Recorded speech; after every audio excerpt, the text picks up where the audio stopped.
चाम के तुम भी चाम का है जग सारा, चमड़े की बात करते हैं कि चाम के हम भी चाम के तुम भी चाम का है जग सारा, चाम बगैर कौन है जी, कह रविदास चमारा।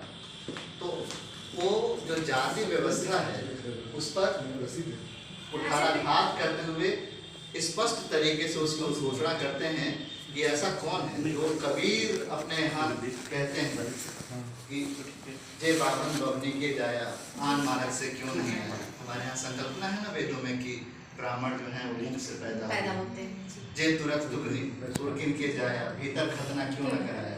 तो अगर सिर्फ इस्लाम के सिद्धांत इतने ही अपरिहार्य हैं और ईश्वर नहीं करके वो इस्लाम के सिद्धांतों को मानने के लिए आपको भेजा है, तो भीतर से ही खतना करा के आना चाहिए। तो बाहर खतने की रस्म कराने की क्या जरूरत।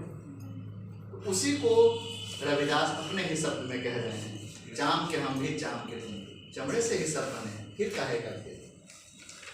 और रविदास का चिंतन कई बार हम लोग बड़े उनको नैरो पर्सपेक्टिव में लेते हैं। उसका एक बड़ा कारण ये है कि रविदास को आइडेंटिफाई करने वाले लोग बिसाइड पंजाब के बाहर जो रविदास के मानने वाले लोग हैं वो मूलतः दलित वर्ग के लोग हैं। और खासकर उत्तर प्रदेश में चमार नाम की जो जाति है वो इनको अपना पूज्य मानती है, इनकी पूजा करती है। बहुत जगह आपको रविदास के मंदिर मिल जाएंगे आपके अपने गांव देहात में। और आज अगर आप अपने घरों की ओर लौटेंगे तो आपको कई जगह रविदास जयंती बड़े उत्साह से, जिस तरह से आप अभी सरस्वती पूजा देख रहे थे, कृष्ण जन्माष्टमी देखते हैं या दुर्गा पूजा देखते हैं, उसी उत्साह के साथ आपको रविदास जयंती लोग मनाते हुए दिख जाएंगे, जिसमें वो रविदास को कोई संत न मान करके सीधा ही ईश्वर के अवतार की तरह मानते हैं। और हमारे उत्तर प्रदेश की तरफ तो इनकी ख्याति कम है।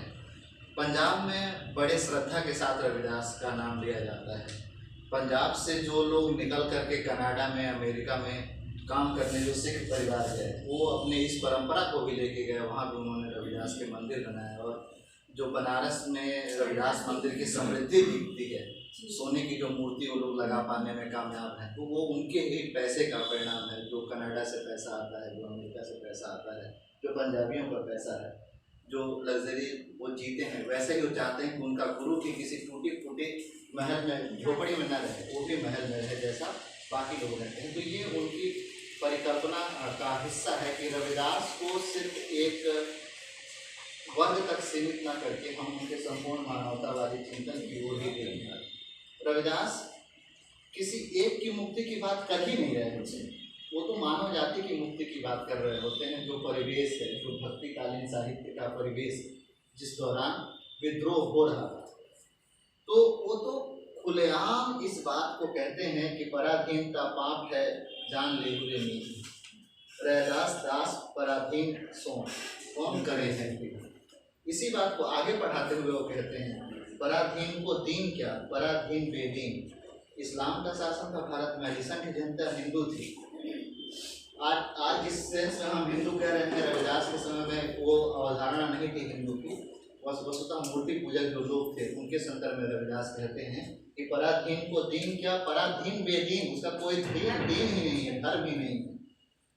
उसको किसी धर्म का आप मान ही नहीं सकते। जो गुलाम है, गुलाम का कौन सा धर्म होगा, जो उसके मालिक का धर्म होगा।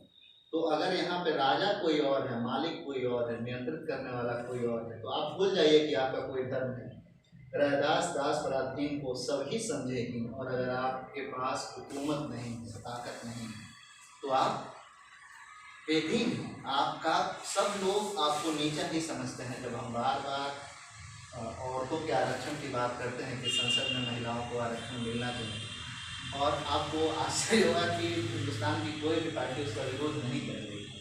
पिछले 25 सालों से फिर भी वो पास नहीं हो रहा। तो ये वही पराधीनता है जिसके बारे में रविदास इंगित करते हैं कि अगर आप पराधीन नहीं हैं तो आप औरत कौम नहीं हैं और औरत जाति नहीं है, आपकी कोई जाति नहीं। आपकी जाति क्या है, तो पुरुष की भार्या होना, पुरुष की सहभागी होना। और इसी की ओर रविदास इशारा करते हैं। अब आप इसको सिर्फ दलित चिंतन परंपरा से जोड़ते हैं तो आप वहीं तक सिमट के रह जाएंगे। जिसे आप मानवतावादी चिंतन से जोड़ें तो आप अफ्रीका के निग्रो से लेकर के अमेरिका के ब्लैक रिवोल्ट तक उसकी परंपरा को फैला सकते हैं। मार्क्स से काफ़ी पहले जब कार्ल मार्क्स आते हैं और वो दास कैपिटल के द्वारा साम्यवाद की विवेचना करते हैं, साम्यवाद का सिद्धांत प्रस्तुत करते हैं, सबको बराबरी का अधिकार देने की बात करते हैं। तो उससे पहले ही बेगमपुरा में और तुलसीदास अपने राम राज्य में और सूरदास जी अपने वृंदावन में, सिर्फ यही 3 कवि नहीं, उस दौरान जितने भी चिंतक हुए, मनीषी हुए, उनकी यही संकल्पना थी कि मानव मात्र को उसका हक मिलना चाहिए, मानव जाति को उसका गौरव मिलना चाहिए। न तो कोई किसी से श्रेष्ठ है, न किसी के पास इतना ज़्यादा संचय करने के लिए हो कि वो उसका उपभोग भी ना कर पाए, और ना किसी के पास इतना कम हो कि वो चाहते हुए भी उसका आवश्यकताएं की पूर्ति ना हो पाए। तो इस जो पैराडॉक्स है, जो ये विषमता है, ये दूर होनी चाहिए। और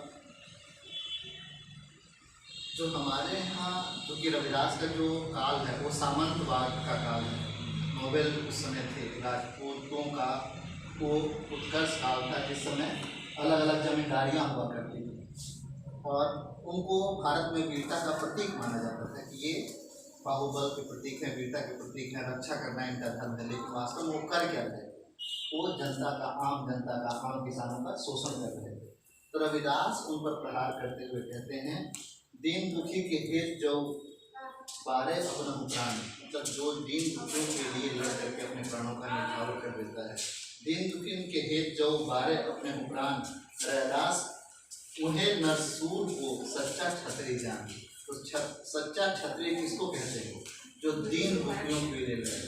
हम अगर अपने लिए खाते हैं, अपने खाते हैं, अगर वो जमींदार या वो क्या मनसबदार सिर्फ अपने लिए ही इकट्ठा कर रहे हैं, अपनी समृद्धि बढ़ा रहे हैं, तो किस बात के राजपूत हैं, किस बात के क्षत्रिय हैं? वो तो एक अपना पशु के समान जीवित जी रहे हैं, अपने लिए सुख की परिकल्पना कर रहे हैं। और जो विभेद था उसको तो रविदास बड़े जोरदार शब्दों में कहते हैं, और सबसे ज़्यादा उसी की चर्चा भी होती है कि जन्म जाति के कारण होत न को नीच, नर को नीच कर डाले हैं पूछे कर्म के बीच। अगर आपका कर्म खराब है, अगर आप खराब कर्म कर रहे हैं, तो आप तभी नीच जाति के हैं। किसी विशेष कुल में जन्म लेने से आपकी जाति खराब नहीं हो जाती है, आपकी जाति नीच नहीं हो जाती है।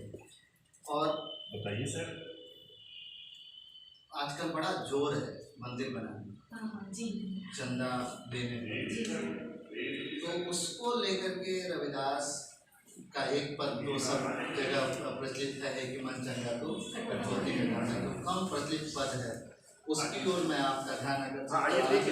उन्होंने कहा कि मन ही पूजा मन ही धूप, मतलब जो हम धूप अज्ञारी करते हैं तो धूप गिराते हैं, तो कहते हैं कि मन ही पूजा मन ही धूप मन ही सेवा सहज स्वरूप। अगर आपके मन में किसी के प्रति श्रद्धा है तो उसका मंदिर बना करके, किसी के लिए मस्जिद बना करके हम क्या करें? हमारा समर्पण तो सहज स्वरूप के प्रति होना चाहिए। और अगर हम ये कर पा रहे हैं तो हमारे मन में सच्ची श्रद्धा है, और ये नहीं कर पा रहे हैं तो का मथुरा का द्वारिका का काशी है पूरा। रविदास खोल दिल अपना तो मिलिया दिलदार। तो अगर हमें सचमुच ही